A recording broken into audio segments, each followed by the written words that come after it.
Hello everyone, Colin Cadet back from Woodwork Web. Today I'm going through my collection of vinyl albums. And as you can see, there's quite a stack of them. Not only do I have quite a stack of them, the old vinyl albums have absolutely incredible artwork on them. And there's no reason why they can't be displayed on the wall. There's Chilliwack, Chicago, The King, Elvis, Chris Christopherson, the Moody Blues. The list just goes on and on. All incredible artwork. Now, in the past, I've actually made frames for these albums to display on the wall.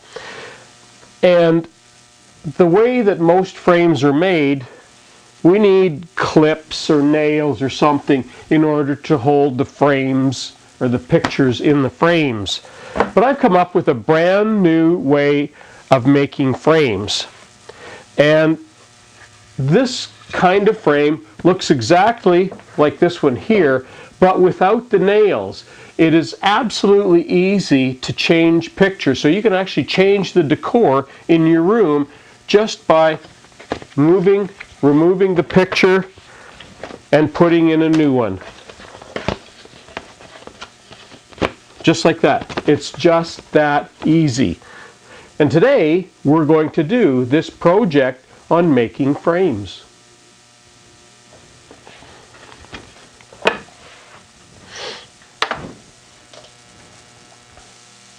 Okay, let's take a minute and have a look at how these frames work and the materials that you're going to need to use to put them together. First of all, if we look at the cross section of a frame, and there's a frame there, if we look at the cross section like this where the album is going to slide in, the reason it works the way it works is because of this. This is the front of the album, or the front of the frame.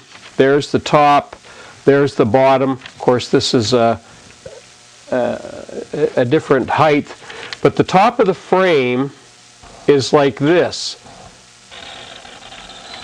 There's an indentation of 1/4 inch at the top.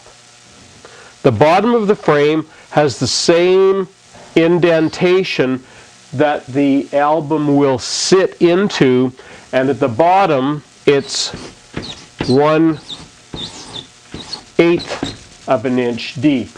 So the album goes in and sits in the bottom slot. And that's what keeps it in there, and that's what makes it so easy to change. Now the materials that you're going to use, this is the beauty of this frame.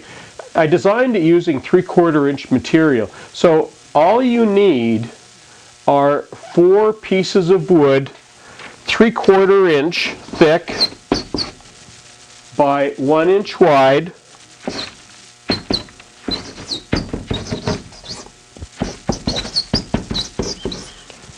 And they need to be at least 14 inches long. And that's all we need to make these frames. So you're going to see in a few minutes how we go about putting this all together. Now, if you haven't seen the earlier video that we made on making frames, you might want to review that one because we're using the same methodologies, but we won't be going into quite the detail that we did on that last frame making video. Okay, I've made my 4 sides of the frame. The next thing I'm going to do now is sand them while they're still in the rough form, because they're a lot easier to sand now than after the frame's made. Don't forget to use a dust mask and some good dust collection.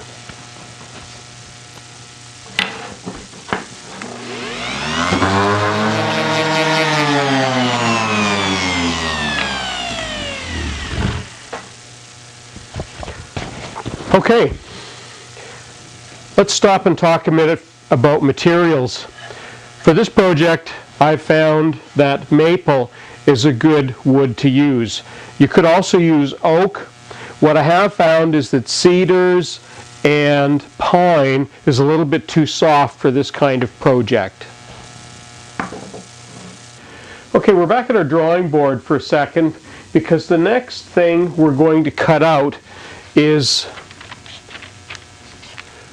this little slot in here. Now if we take the very edge of your frame and look at it edgeways and enlarge it, this is what it's going to look like. This is the cut we're going to make right now.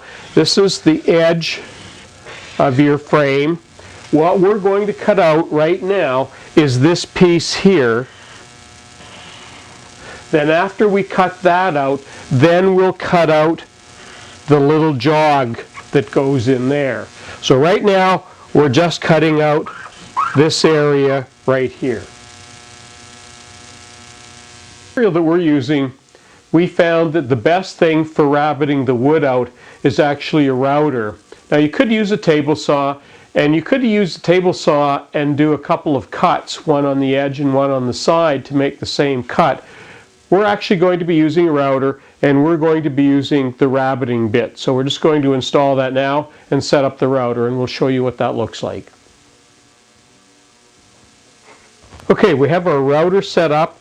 We have the rabbiting bit all set up, and we've got all the measurements set up. All we need to do now is run our wood, and we have it all marked so we know exactly where the wood's going to run through the bit. So let's get started on that.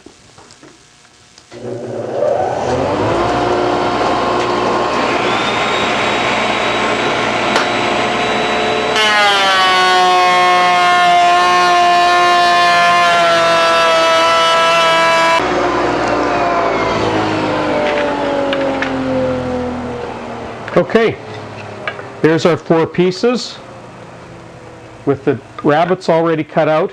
The next thing we're going to cut out is that little indentation. For the indentation, we're actually going to be using and installing the solid carbide up spiraling router bit. Okay, the next thing we need to do is to run the little slots in the top and bottom for the top and the bottom only. So we're only going to use 2 pieces of wood for that. Now we're going to need to make multiple passes because we are using a solid carbide bit, and they are a bit brittle. So with this wood, we're going to need to make multiple passes. Now the next thing we have to do is actually cut the angles, the 45-degree angles, on all of our frame pieces. Now the tops and the bottoms have different lengths to accommodate the little slot that the album sits in. And I've actually made a couple of sticks that I use for accurate measuring. Before we cut the sides to length, each one of them needs to have a 45-degree angle cut on it.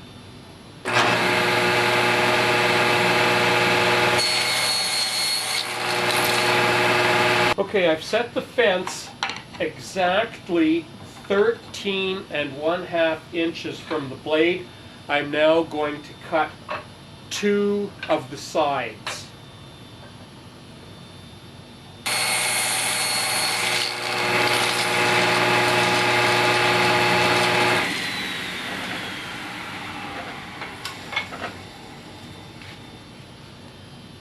I've glued the edges, and I've actually used a 23 gauge pinner to put some pins in each side of each corner, and that's actually got it fastened very nicely now. Let's check to make sure that that's working fine. There we go. That album's in there, and that album is stuck in there good. Easy to change, easy to take out. There you go.